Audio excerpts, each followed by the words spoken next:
皆さんこんにちは。現在僕は東京の東京駅に来ております。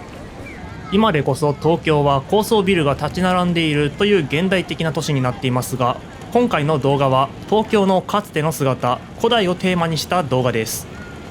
現在でこそこのようにたくさんの人々が行き交っている東京駅ですが、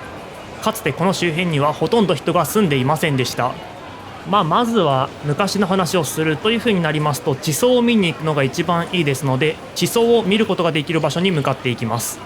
東京23区内は結構開発されていますので、地層を見ることができる場所というのは限られてきます。まずは電車に乗って移動を開始。東京駅から京浜東北線に乗って王子駅へと向かっていきます。街の風景というのは時代が進むにつれてどんどん変わっていくものですが、基本的に地形については変わることはありません。このようにまっすぐな道が平らに続いている光景というのが見えてくるでしょう。そのような光景は結構長く続いていまして、現在秋葉原周辺なんですが、このように平らな道が続いています。ビルの隙間に時々見えてくる道というのに注目していれば分かりやすいです。しかしそのような光景は上野周辺で変わってきます。正面に見えているのが上野公園ですが、この上野公園は高台になっています。現在見えている光景では少し分かりにくいんですが、駅周辺に行きますとこのように石垣が見えてくるので、この周辺は高い場所にあるんだなということが分かってきます。ここで高低差が分かりやすい地図に置き換えてみたら、現在いる場所というのが高台の周辺にあたるということが一目瞭然です。今までに通ってきた場所というのが平坦な地形なのに対して、今から通っていく場所というのが高台の麓を通っていくことになります。実際に進行方向の左側を見てみると、このように高台があるため何も見えません。だいたい10メートルくらいの高低差があるように感じます。この高台は王子駅までずっと続いておりまして、今見えているのがその高台の上にあります飛鳥山公園です。ということで王子駅に到着しましたので、ここで電車を降りていきます。この王子駅周辺に東京の地層を見ることができる場所がありますので、そこに向かっていきます。先ほどからお話ししていた崖ですが、崖があれば地表を見ることができますので、今向かっているのはその崖の部分です。この王子駅の周辺に音無親水公園という公園があります。今いるのがその公園なんですが、親水公園という名前から分かります通り、水に関連する公園です。現在の王子駅周辺を見てみると、川が西から東に流れているのが分かります。しかし範囲を広くして高低差が分かりやすいようにしてみると、昔川がこの周辺に流れていたのではないかというような地形が見えてきます。上野公園の不忍池までこの川は続いていたんでしょう。この親水公園の周辺では川の流れが変わっていく様子が分かってきます。つまりもともとは高台によって南に曲がっていた川というのが、何かの拍子でこの高台を破りまして東の方向に伸びていきました。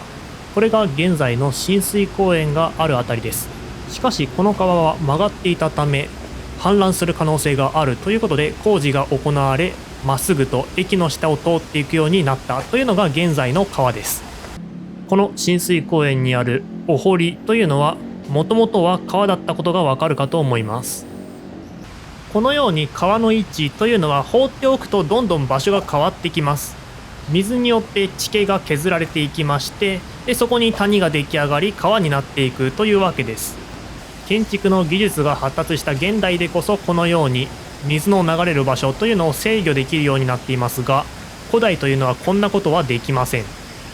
今向かっている地層が見える場所ですが、この川を登っていったところにあります。川を遡るようにして歩いていきますと、左側にちょっと低い部分が出てきます。ここには何と書いてあるかと言いますと、音無桜緑地といった緑地のようです。この緑地は石神井川の旧川を利用してできたものですというふうに書かれておりまして、今遡ってきた石神井川というのは昔はここを通っていたということが分かってきます。地図を見てみると現在地はこの周辺にはかつての川の跡がありまして、昔石神井川が蛇行していたことが分かります。川が曲がっていたら水が崖に当たりまして、その崖が水によって削れていき、そこで地層を見ることができるのです。水の量は減っていますが、かつての影響でしょうか、現在もこのように水が流れています。崖の上には現在も家が建っています。この崖を水が壊してしまったら、上に住んでいる人々が住めなくなってしまいますので、石垣で壊れることがないようにしていたようです。しかし、このようなコンクリートがある部分とはまた別に、舗装がされていない場所があります。ここが東京の地層を見ることができるポイントです。近くには看板が置いてありました。音無桜緑地内旧石神井川の自然路頭というふうに書かれていまして、横に書いてある文字を読んでみると、音無桜緑地はまだ石神井川がくねくねと蛇行して流れていた頃の旧流路に作られたものです。皆さんの正面にある崖地は川の蛇行による侵食作用が最も大きくなる部分で、地形学ではこのような地形を攻撃斜面と呼んでいます。視線を下げて地下水がポタポタ染み出している島状の部分より下部を注意深く観察してみますと、赤い酸化鉄に染まった砂質粘土の地層中に貝殻の化石を見つけることができるかもしれません。この化石が挟まっている地層は地質学的には東京層と呼ばれる部分で、今から12から13万年前の下末吉海進により現在の東京都付近が海底になった頃に形成されたものですというふうに書かれています。今回お話ししている古代の東京というのは東側半分がほぼ海のような状態だったようです。水が滴っている部分の下側というふうに書いてあったので、多分この辺りなんだろうなというふうには思うんですけど、見た感じ貝殻は見つけられませんでした。しかし、書いてあることに従ってみれば、この辺りが東京層と呼ばれる地層なんでしょう。そんな東京層の中から面白いものが発見された事例がありますので、その発見された場所に向かっていきます。ということで、かつて石神井川が流れていたこの川を下っていくような形で駅へと戻っていきます。次は地下鉄を使って移動を開始。ここから南北線に乗って一度新宿線に乗り換えて浜町へと向かっていきます。市ヶ谷で乗り換える際に江戸歴史散歩コーナーという面白そうなコーナーがあったんですが、今回は古代ですので取り扱いはしません。ということで、おとなしく乗り換えて浜町へと向かっていきます。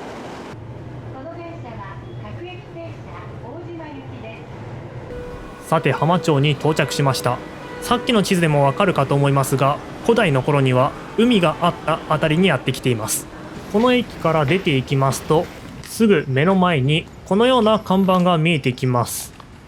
ナウマンゾウの化石、浜町標本発掘の地。横には貴重な化石遺産というふうに書かれていまして、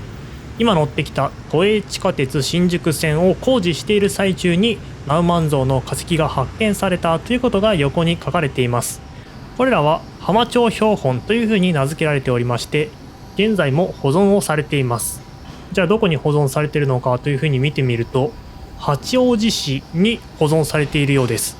なんで浜町で見つかったナウマンゾウの化石がわざわざ遠い八王子に保存されているのかというのにはですね、ちゃんとお話がありまして、見つかった当初この浜町には化石を保存しておくような施設がなかったということで、八王子で展示されていたんですが、その後展示していた博物館がなくなってしまいまして、現在は八王子市が所有しているというような状態です。現在は倉庫に眠っているらしいんですが、この化石を浜町に取り戻そうという動きも現在はあるようです。この化石が発見されたのが先ほどお話ししていた東京層の上部で、約15万年ほど前にはこのような像が東京周辺を歩いていたことの証拠となっています。現在地はこの周辺なんですが、おそらく水によって流されてきたナウマンゾウがそのまま化石になってしまったということでしょう。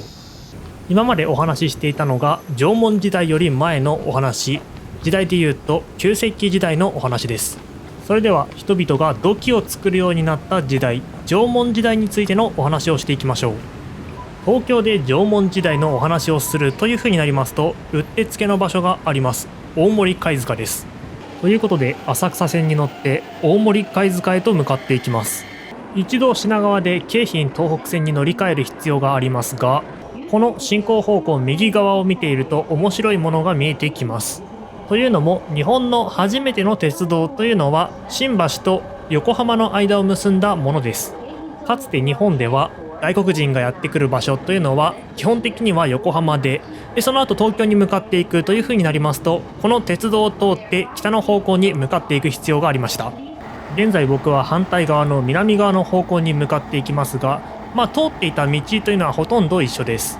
明治時代に明治新政府がエドワード・シルベスター・モースといった人物を雇いまして日本にやってきてもらいました。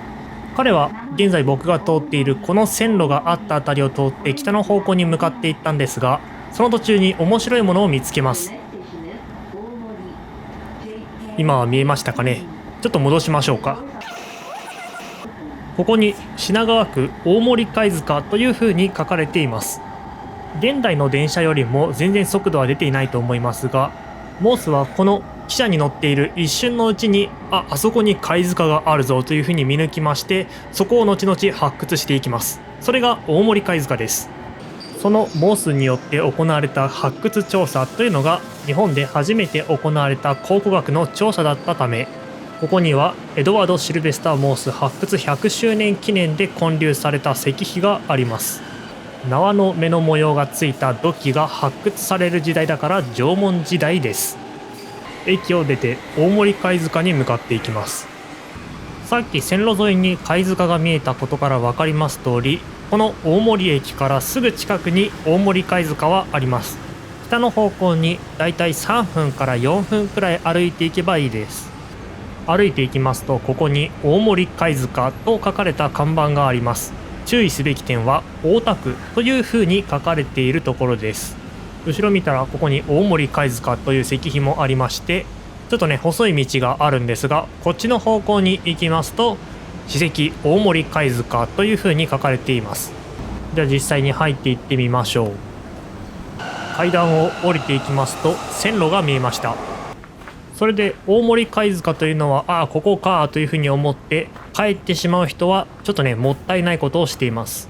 なぜなら大森貝塚というのは2つありまして、駅から近いこちらの大田区の方はモースが発掘作業をした場所である可能性は低く、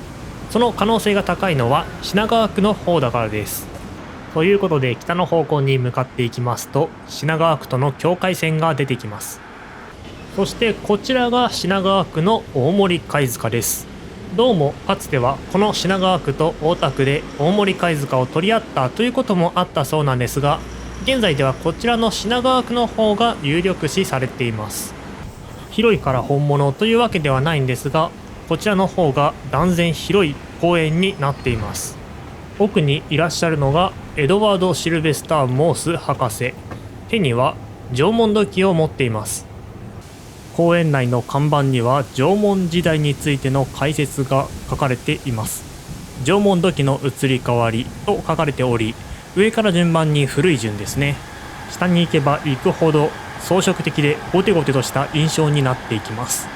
このような土器を作ることができるようになった人類は水を汲んで温めることができるようになり、生活の中で食べるものが変わっていきました。中央にある絵は大森貝塚に人が住んでいた頃の絵のようです。集落の中心を見てみますと、土器を使って水でしょうね、温めている様子が見えます。他にも周りを見てみると、ここには落とし穴を使って狩りをしている人々や漁をしている人々、他にもおそらくこれは子供や女性が多いんですが、木の実を取っている人々もいます。海辺の方に目を向けてみると土を掘っているように見えるんですが、おそらくこれは貝を探しているんでしょうね。現在の日本人も貝を食べることはありますが、昔から貝を食べていたようです。しかし貝の中でも貝殻というものは食べることができませんので、このようにゴミ捨て場の中に捨てていきました。これが貝塚です。途中でお話ししましたが、この東京の周辺はかつて海だったということがここに書いてありまして、現在の海岸線というのが黒い線ですが、水色の部分はかつて海だったことがわかります。もう少し拡大した地図が横にありましたが、現在僕がいる大森貝塚の真横というのはかつて海でした。駅のあたりは海だったんですね。また先ほどお話ししたマンモスですが、縄文時代に暖かくなっていきますと大型の動物というのはなくなって、このイノシシやニホンジカといった小さな動物が活動するようになっていきます。他にも植物も生え変わっていきましたので、人々は広葉樹林の木の実というのを食べるようになっていったのです。そのような木の実というのは縄文土器を使ってアクを取っていきます。この際に火をつけて温める作業がありますので、土器という発明は日本人の生活を大きく変えました。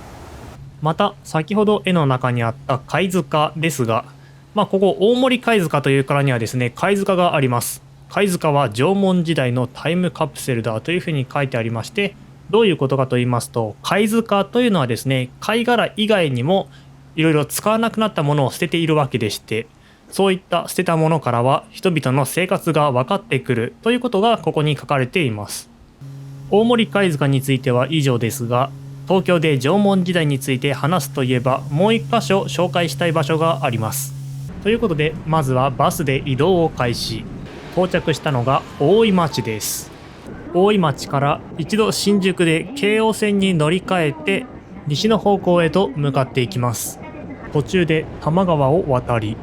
京王多摩センターに到着です。見てわかります通り、この駅にはサンリオのキャラクターがいっぱいいるんですが、ここはサンリオピューロランドの最寄り駅です。とはいえ今回僕が向かうのはこのテーマパークではなく、向こうに見えていますね、縄文テーマパーク縄文の村です。ここには縄文時代どころか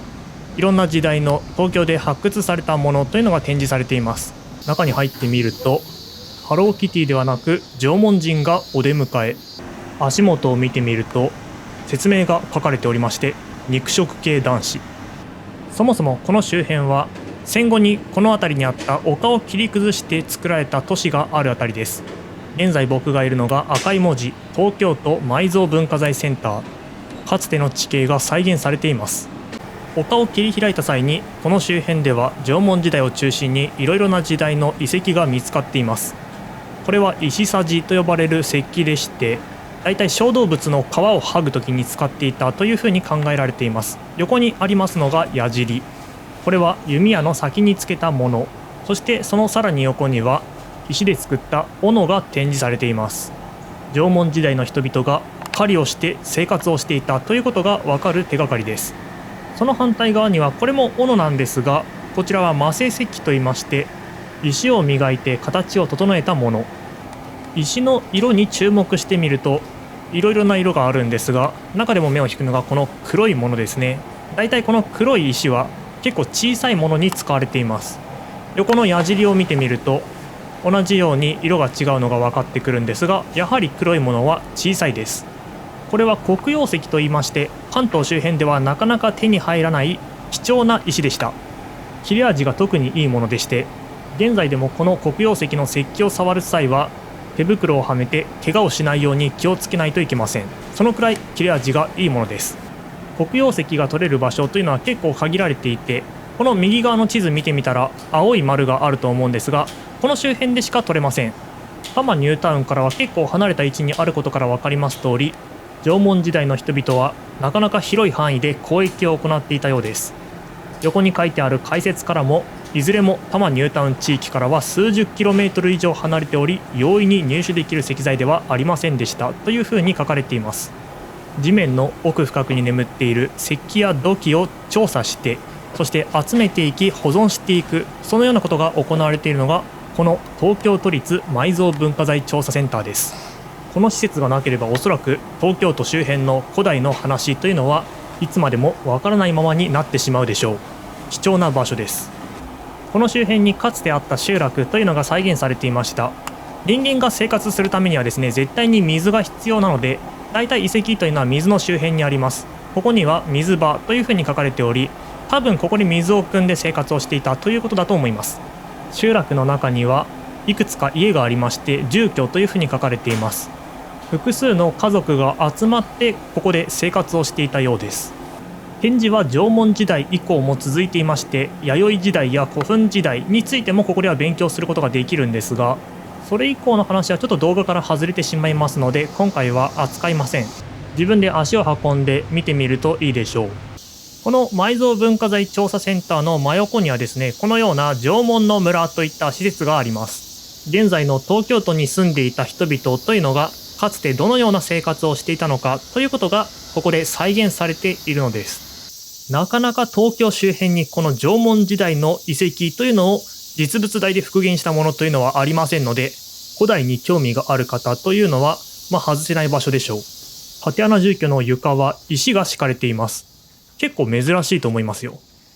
ちなみにこの周辺にある樹木、つまり木ですけれども、これも当時の多摩の周辺にあった樹木が多く植えられており、縄文時代の遺跡といった雰囲気が味わえます。またここには湧き水の跡もありました。実際に昭和の後期あたりまでは水が湧いていたそうなんですが、もう現在は水はなくなってしまいました。こちらは先ほどの竪穴住居とはまた別のものなんですが、さっきのものと比べても大きいし、僕が行ったことがある竪穴住居の中でも、いやこれは大きいサイズだなというふうに感じるもの。中央にはかまどがあったようです。縄文時代の生活を見ることができました。それでは時代を進めて弥生時代の話をしていきます。まずは東京の中心地に戻っていきましょう。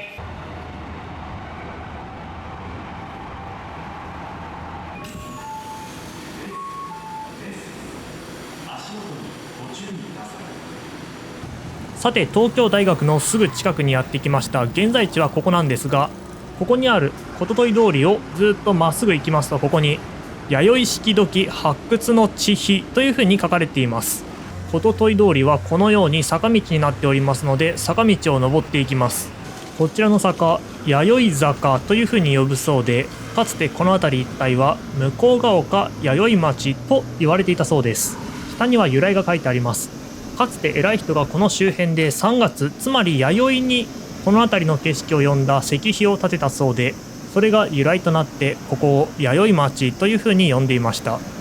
弥生坂を登ってきまして、この道のずっと奥の方を見てみますと信号が見えていますね。この信号のすぐ近くに石碑が置いてあります。弥生式土器発掘ゆかりの地というふうに書いてあるんですが、もうねわかるかと思います。弥生時代の弥生というのはこの周辺の地名が由来です。かつてこの周辺で土器が発掘されまして、今まで知られていた土器とは全く違う形式のようだということから、今まで知られていた縄の目の模様がある土器のことを縄文土器、そして弥生町で見つかった土器のことを弥生土器というふうに呼ぶようになり、それが現在も時代の名前として定着しています。下の方を見てみると、ここの貝塚から発見された土器は町の名前を取って弥生式土器と命名された。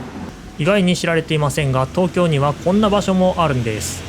それでは弥生時代のお話からさらに時代を進めまして、古墳時代のお話をしていきます。それでは再び地下鉄で移動を開始。向かう先は今回の動画の序盤で訪れた王子駅です。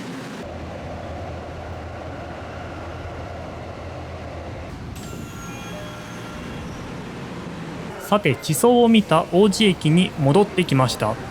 この王子駅には飛鳥山公園といった公園がありまして、新一万円札の顔になった渋沢栄一が昔住んでいた場所ということで、この周辺は渋沢栄一一面になっています。しかし周りには川も通っていたし、高台になっているということもありまして、古代にはこの周辺に集落がありました。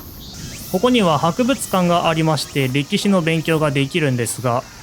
タイミングが悪くこの北区飛鳥山博物館というのはですね、中に入ることができず、このように立ち入り禁止というふうにされていました。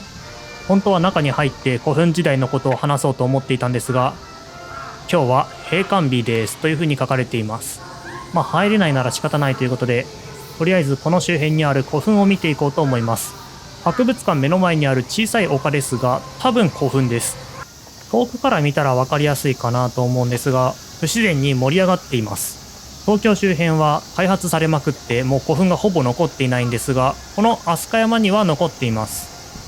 調べてみたところ、これが古墳かどうかというのは分かんなかったんですけど、不自然に盛り上がっているというのは事実です。弥生時代に日本人が集団生活を始めますと、その中で階級の差が出来上がっていきます。そんな階級の中で上の人物といった人が死んでしまったら、このように大きなお墓を作りました。それが古墳です。さっきのが古墳かどうかというのは確証が持てませんが、こちらは看板がありまして、ちゃんと飛鳥山公園の古墳というふうに書いてありますので、こちらが古墳ということは確実です。古墳に入っている人というのは、簡単に言うとその周辺の集落で一番偉い人が入っている傾向があるというものですので、一番右側の写真のような当時高価なものというのが一緒に埋まっていることが多いです。縄文時代に狩りをして生活していた日本人が、弥生時代には農耕を行うようになり、農耕を行うようになった日本人の中には階級の差が出来上がって古墳時代に突入していくという流れを今回の動画で見ることができました。この頃の日本の中心というのは東京ではなく、現在の奈良県あたりでしたので、その奈良県あたりにあった大和政権がどんどん東の方向に勢力を拡大していきまして、現在の東京周辺は武蔵の国というふうに呼ばれるようになります。こうして武蔵の国としての歴史が始まっていったのです。